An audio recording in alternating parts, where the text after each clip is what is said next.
Hello there. I'm here with Phoenix, just working on some daily training. So I have no gear. I'm just, I have a cavison on him, but no whip for, for aids or lunge line. So the way I like to start the training is just to work with body language. It helps me to know what I'm saying to him with my body language. Sometimes we're actually quite unaware of how what we're communicating when we're using our aids and our hands to control the horse's movements. We're not really paying attention to what our body language is saying to the horse.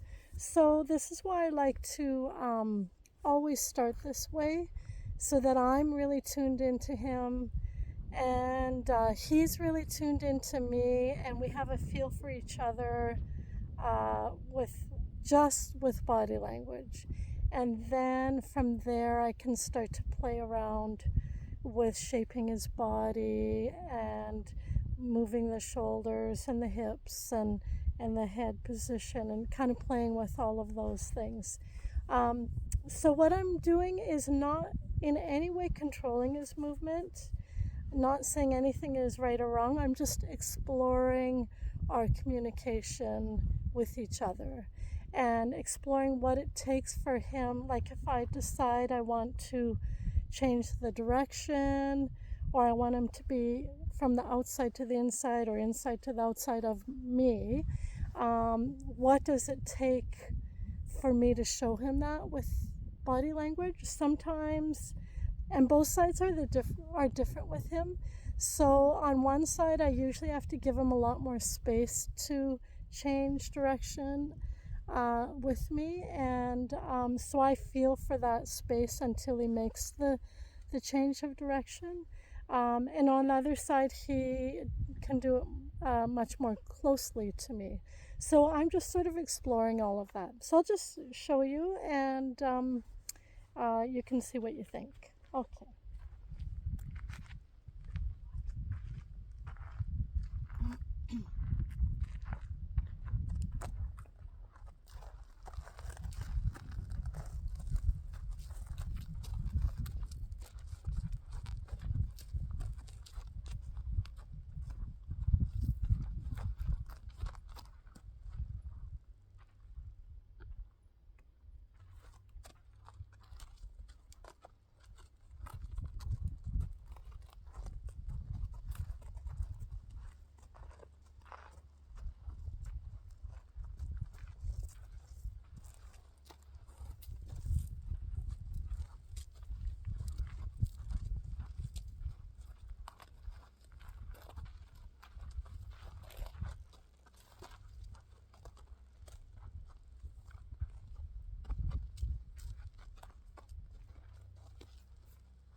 So you can see that when I change the direction of my shoulders and my head, how he copies me.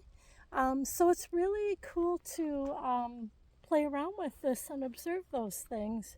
And then realize that when you're doing groundwork and when you're doing lunge work, how your shoulders and your head position are affecting the horse. And even if I didn't show halt, but even if I just slow down and stop, I mean, I waited for him when he stopped to scratch and to poop, and then he came again. And I do it very slow because I'm really thinking about where he's. If I'm doing a turn and I rush him, then he gets a bit confused. So I'm sort of watching how he's using his front feet to make a turn, and I'm not rushing that. I'm giving him time to do that, uh, um, so that he feels like he is kind of following my movements. All right.